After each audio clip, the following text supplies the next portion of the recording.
I've been noticing something and I don't quite understand it yet. Maybe I have, like, you ever think you have like an affiliation towards an element? And I used to be like, elements, fire, wind, water, whatever. And then lately I've been noticing like water is a very good friend to me.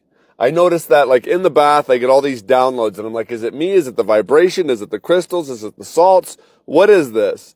But I'll be honest, I used to get downloads all the time in the shower, in the bath, so there's something to do with water, and I'm not quite sure what it is. Like, is it just like washing over us, and we're just like channeling the memory of what's in the water, and then we can tap into these things? Like, I feel like I'm a water wizard sometimes, because all of the stuff that I'm doing wraps around water. I got my quantum water machine, I got my body battery bath bomb. I got this, like all of these different things, and even the tinctures. You got distilled water. You got, you got your colloidal silver.